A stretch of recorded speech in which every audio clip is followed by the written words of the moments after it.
তুমি বিশাল আকাশের নক্ষত্রের মতো। বাবাকে বলে আসছি আজকে যদি মরে যাই আমার লাশটা যেন রাস্তা থেকে কেউ না তুলে। প্রয়োজনে শহীদ হবো, কিন্তু সংস্কার করে তবেই করে ফিরবো ইনশাল্লাহ। আমরা নারী শিক্ষার্থীরা কেউ ঘরে বসে থাকবো না, সবাই বের হয়ে আসবে। ন্যাশনাল ঢাকা কলেজ বিশ্ববিদ্যালয় এখন এক হয়ে যাবে। সহিংসতা ছড়িয়ে আমাদের মধ্যে ভয় ঢোকানোর চেষ্টা করছে, কিন্তু এটা হবে না, বৃথা যাবে।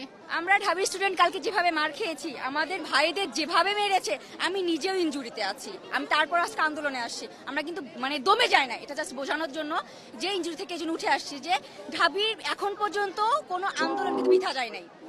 এখন পর্যন্ত বাবাকে বলে আসছি আজকে যদি মরে যাই আমার লাশটা যেন রাস্তা থেকে কেউ না তুলে। আমার ছাত্রদল যখন বিজয় উল্লাস নিয়ে বের হবে, আমাকেও তখন যদি বিজয় ঘোষণা করে আমার লাশটা দিন তারা দাফন করে।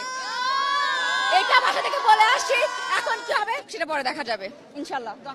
নারী শিক্ষার্থীদের গায়ে হামলা করে ছাত্রলীগ সবচেয়ে নিম্নমানের কাজ করছে, কোনোদিন এমন তো করে নাই। পাকিস্তানি আমলে আমলাতন্ত্র নারী শিক্ষার্থীদের উপর এরকম হামলা করে না। আমরা শুরু থেকেই বলে আসছি এটা একটা অরাজনৈতিক আন্দোলন এবং এই আন্দোলন যৌক্তিক শিক্ষার্থীদের আন্দোলন।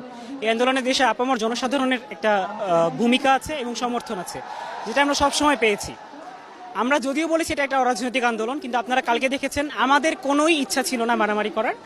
একটা নির্দিষ্ট গোষ্ঠী, একটা নির্দিষ্ট দল, আমাদের নাম বলতে অসুবিধা নেই, সেটা ছাত্রলীগ। তুমি বিশাল আকাশের নক্ষত্রের মাঝে আলো দাও অন্ধকারে। কোটি কোটি মানুষের হৃদয়ের কম্পন আমাদের দেশটা জুড়ে। ক্যাম্পাসে অ্যাটলিস্ট আপনারা যদি কেউ দেখতেন, বিশ্বাস করেন আপনারা সারা জীবনের জন্য এই ছাত্রলীগ জিনিসটাকে যে কি পরিমাণ ঘৃণা করতেন বা ভয় পাইতেন আপনারা জানেন না। এরা আমাদের সামনে রড দিয়ে পিটায়, ছেলেগুলারে রড দিয়ে পিটায় একদম আধামরা করে ফেলছে। তারা এসে আমাদের পেছনে লুকাইছে, আমাদের বোরকার পেছনে, আমাদের ওড়নার পেছনে লুকায় বলে, আপু আমাদের একটু লুকায় রাখেন, আমাদের ওরা মাইরা ফেলবে, আমাদের বাঁচান, আপু বাঁচান। আমরা তাদের ওড়না দিয়ে বোরকা দিয়ে লুকায় রাখছি, সেইখান থেকে আমাদের ধাক্কা দিয়ে ফেলে দিয়ে তাদের বের করে আবার মাথায় রড দিয়ে মারছে। এমন অবস্থা, এবং তারা আমাদের ক্যাম্পাসের পরিচিত মুখ, আমরা চিনি তাদের। তারা এই অবস্থা করছে, রাস্তায় একদম শোয়াই ফেলছে। আমাদের হল মেয়েদের বুকে বড় বড় যে আস্ত ইট গুলো বুকে ফেঁকে দিছে, একদম পুরো বুকে লাগছে, এরকম জামা কাপড় ছিঁড়ে ফেলছে, এত বাজে অবস্থা। অথচ আমার ব্যাচমেট, আমরা যাদের সাথে ক্লাস করি, একসাথে বসি, আমি তাদের একটা কথা বলতে দেখি না এগুলো নিয়ে, একটা কথা না। এবং তাদের নিউজ ফিরে গেলে দেখবেন তারা এখন এগুলাই সাপোর্ট করে যাইতেছে। কিচ্ছু বলার নাই। আমি কেমনে যাই এই মানুষগুলোর সাথে এত বছর ক্লাস করছি, বা আমি আরো 6টা মাস কিভাবে ক্লাস করবো আমি জানি না। এই দেশে নাকি মুক্তিযোদ্ধাদের ছেলে মেয়ে নাতিপুতি ছাড়া সবাই রাজাকার।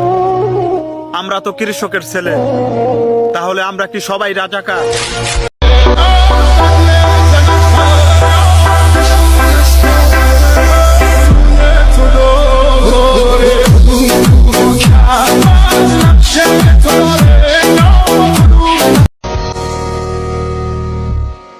তুমি বিশাল আকাশের নক্ষত্রের মাঝে আলো দাও অন্ধকারে।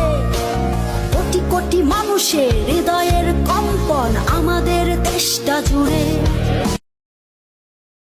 আপনারা এখন রেডি হন, আল্লাহ তাআলা যদি তৌফিক দেয় আমরা ওই যে কারেন্টের খাম্বা আছে না, বিদ্যুতের খাম্বা, ঢাকা শহরের প্রত্যেকটা খাম্বার লগে একটা একটা করে আওয়ামী লীগ বাঁধা রাখবো। আপনারা হাঁটবেন আর পিটাইবেন।